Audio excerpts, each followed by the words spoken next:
Junto a ustedes aquí en Tu Conexión Matinal, obviamente que a través de las pantallas de TVR nos encantaría que pusieran mucha atención a este tema, porque somos un país que estamos en constante lucha con los desastres naturales, una situación que siempre nos está afectando: terremotos, lluvias, incendios, aluviones, etcétera, etcétera, etcétera. Y para conversar de este tema, y ella tiene una opinión bastante distinta a la que tenemos popularizada en Chile, estamos junto a Claudia Galaz, quien es arquitecta que está especializada en gestión de desastres. ¿Cómo estás, Claudia? Bienvenida. Hola, Karin, muchas gracias. Gracias por la invitación, muy bien. A ver, Claudia, lo que yo le acabo de decir a la gente, quisiera que nos explicaras un poco. ¿Por qué los desastres primero? A ver, ¿los desastres son naturales o no?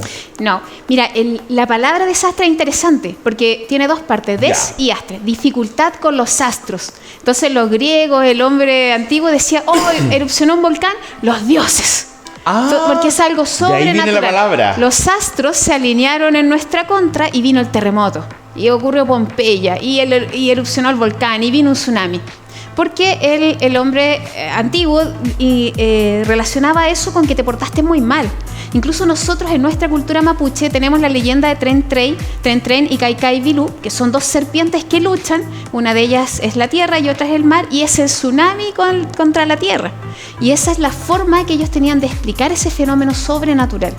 Entonces los desastres, el origen es sobrenatural de los dioses. Después, con el correr de la ciencia, la investigación, nos dimos cuenta que eran naturales. Porque como que venían nubes, llueve. O sea, a ver, espérate. Primero, en esa época, los desastres eran algo sobrenatural. Claro, de los dioses. Luego pasamos a que son naturales. Es parte de la naturaleza que haya un terremoto, que haya una lluvia. Incendio, pero en los últimos años, y los académicos, los estudiosos de esto se han puesto de acuerdo en que los desastres no son naturales.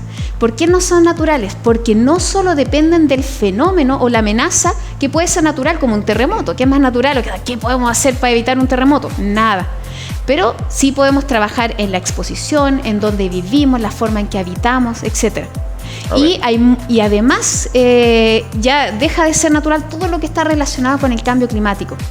Lo del cambio climático es más claro entenderlo. No es parte de la naturaleza. Oye, así es la naturaleza. No. El cambio climático y esos desastres que se van provocando son por culpa de la humanidad, acción ¿cierto? Humana, claro. Pero a ver, vamos explicando como uno a uno, Claudia. ¿Por qué en un terremoto tampoco es un desastre natural? Claro. O sea, el movimiento es natural. Sí, claro. Pero el desastre es porque construimos mal la casa. Claro. Lo que pasa es que el riesgo de desastre o el riesgo no se relaciona solo con la amenaza, con el terremoto, sino que con otros factores. Entonces hay una ecuación que yo te la traje, si quieren las proyectamos, y en que el riesgo se relaciona con la amenaza, que es el fenómeno natural, el terremoto, pero también con la exposición. No es lo mismo asentar una población o construir un conjunto habitacional sobre una falla, como la falla San Ramón, que construirla en una zona alejada de la falla San Ramón, en caso de que ocurriera un sismo de ese tipo. O no es lo mismo construir o habitar una vivienda de adobe que una vivienda de hormigón armado con cumplimiento normativo, y frente al mismo evento van a responder de forma muy distinta. Mira, en esta lámina, la primera acá, Chile es un país tremendamente expuesto. Oye, sí estoy viendo eso. ¿Por qué tan expuesto? ¿Por qué tan riesgoso? Estamos expuestos a eventos meteorológicos, aluviones, incendios forestales, incluso tornados. Nosotros hace algunos años pensábamos que nosotros ya no teníamos tornados en Chile, o decíamos al menos no tenemos huracanes. Pero hace algunos años, en 2019, tuvimos unos tornados bien impactantes que afectaron a la región de Ñuble, Biobío, y nosotros no los teníamos casi considerados en nuestro tipo de eventos, tsunami, etc. Y este índice mundial del riesgo, que es del año 2018, hay uno más nuevo, pero este es muy clarísimo. Chile está en el número 11 en el mundo en cuanto a exposición y vulnerabilidad. ¿Por qué, Claudia? Porque somos un país que está en la falla, que está en lo que se denomina el anillo de fuego del Pacífico, hay una subducción de placas. Ya, pero tiene más bajo el nivel, nosotros estamos en muy alto, y Perú, por ejemplo, está a nivel medio nomás, y también está en la falla, en el anillo del fuego. Porque nosotros estamos mucho más, tenemos mucho mayor exposición a tsunami, a aluviones, tenemos más exposición exposición a incendios forestales, mucha población expuesta. Aquí hay una serie de factores que ellos consideran. Y de este mapa es bien interesante que nosotros tenemos como el mismo índice de Centroamérica, que tienen huracanes todos los años. Sí, o de África. ¿Y por qué Europa y Canadá tienen tan bajo el índice de riesgo? Tenemos, primero por el tipo de exposición que tienen y dónde están sus asentamientos humanos, que es donde vive la gente, a qué tan expuesto está la población. Ese es un factor. Hay factores geomorfológicos. Nosotros somos un país muy delgado que está expuesto casi el 80% a la subducción, claro, al mar. A la subducción de placa llega esto hasta poquito antes de Aysén. Entonces nosotros estamos muy expuestos a que ocurran uno de estos grandes terremotos que provocan tsunami.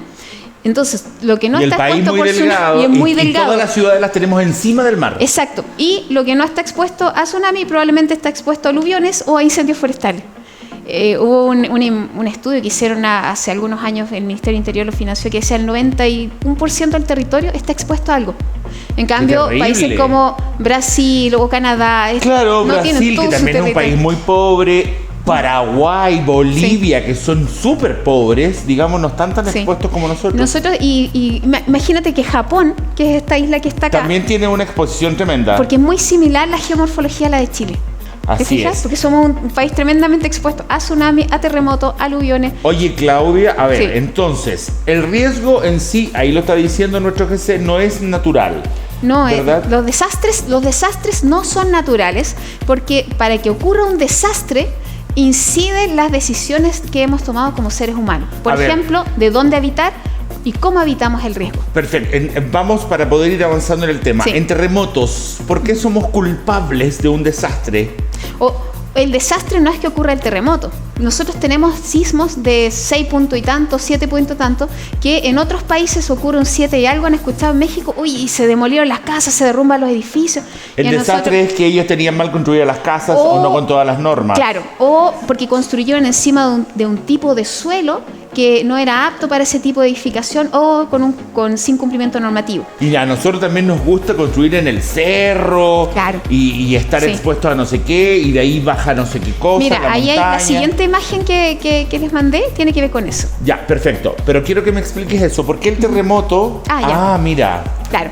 Esta es una gráfica, claro, que la saqué rápido, pero póngale atención. Hay un cerro que está construido con toda su forestación. Están todos los arbolitos, que la naturaleza es así, porque la naturaleza tiene su ciclo perfecto. Va el ser humano, interviene, saca los árboles, ¿cierto?, para construir las casas o incluso para habitar el cerro. Llueve mucho y ocurre un aluvión. Y decimos, ¡oh! Los dioses se alinearon en nuestra cuenta, qué mala suerte. Oye, qué terrible este país, tanta cosa que pasa. Claro. Entonces, ¿para qué fuiste a sacar los árboles? Claro. Que son los que detienen el aluvión. Exacto. Y, ¿por qué te asentaste justo en la quebrada? ¿Por qué se te ocurrió poner la casa bajo el cerro? Claro. O ahí mismo en la ladera. Entonces, o sea, igual, Claudia, acá hay un tema que tiene que ver con pobreza.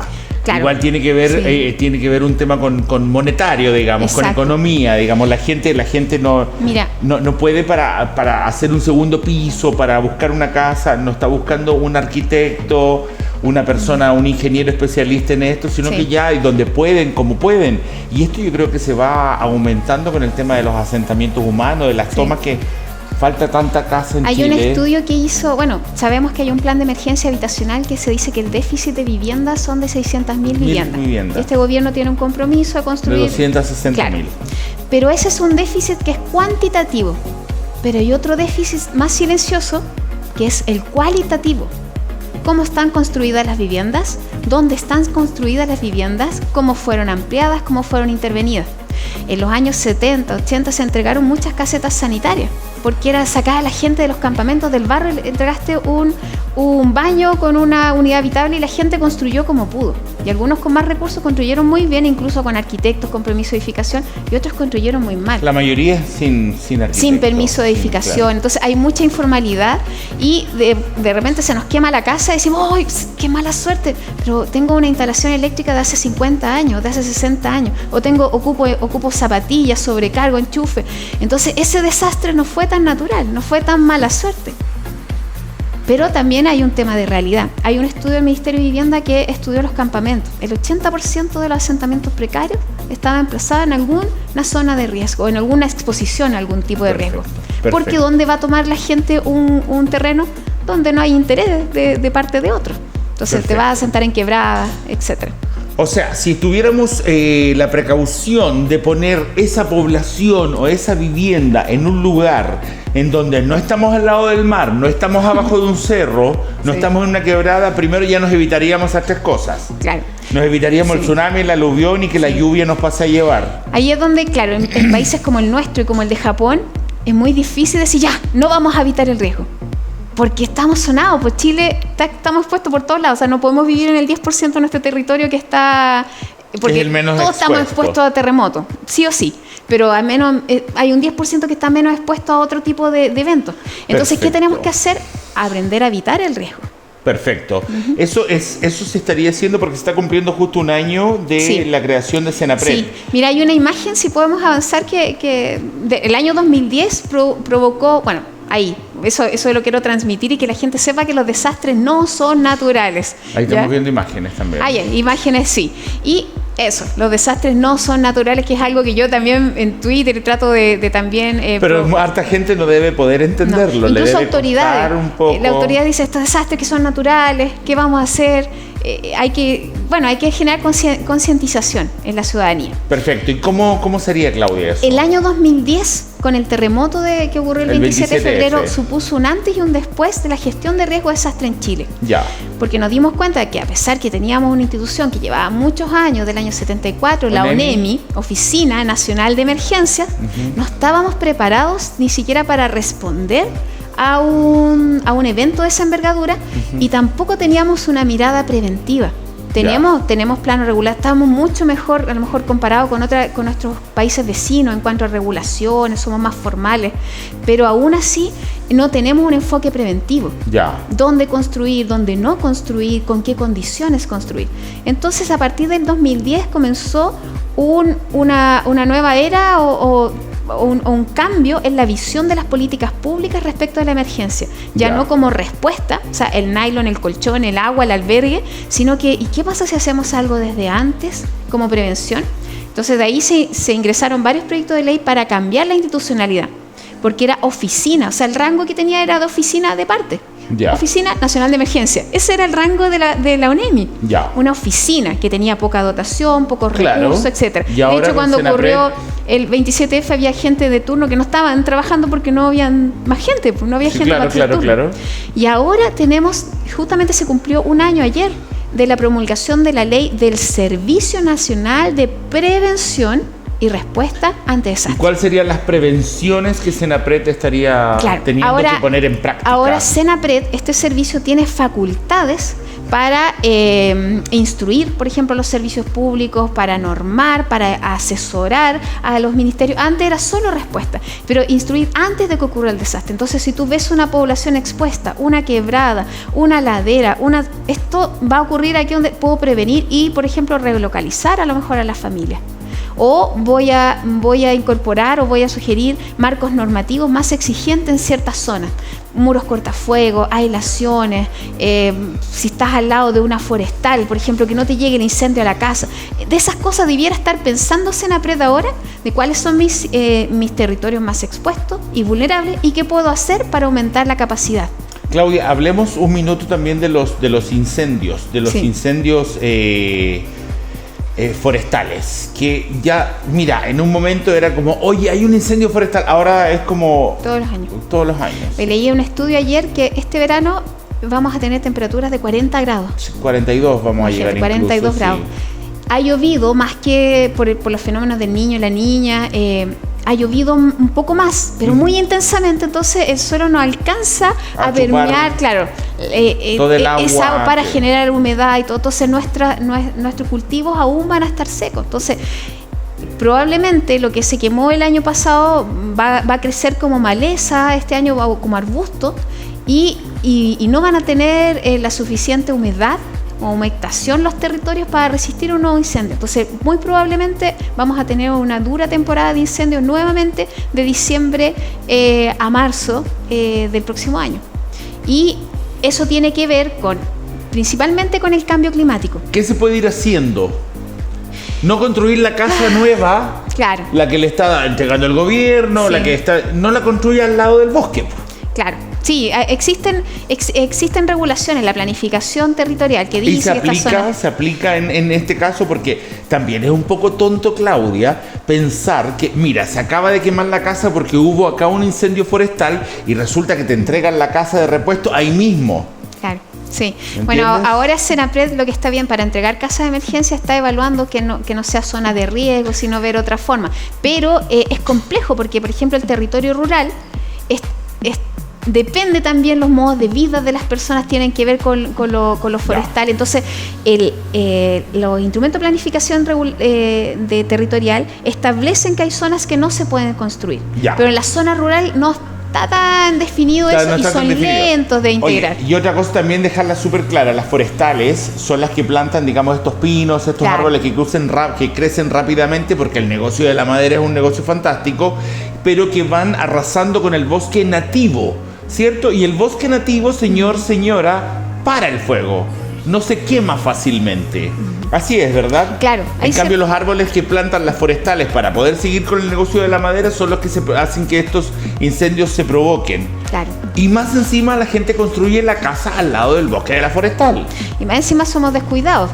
Porque Y más encima. uno de los incendios de Valparaíso, recuerdo que una persona estaba en un día de temperatura factor 30-30-30. ¿Te acuerdas que una Sí, vez te comenté? sí. 30 grados de temperatura, 30 kilómetros por hora de velocidad del viento y menos de 30% de humedad. O sea que está seco el día, hay mucho calor y viento, corre mucho viento. Claro, ahí, y el señor se puso a soldar. A soldar, saltó una chispa, Saltó él fue una a chispa, desenchufar, ¡fum! 100 metros. Ya se estaba quemando un bosque, un Claro. cerro en Valparaíso. Claro. Y Valparaíso está construido de forma muy espontánea, muy orgánica, muy precaria en algunos Muy casos, precaria. autoconstrucción. Todo eso.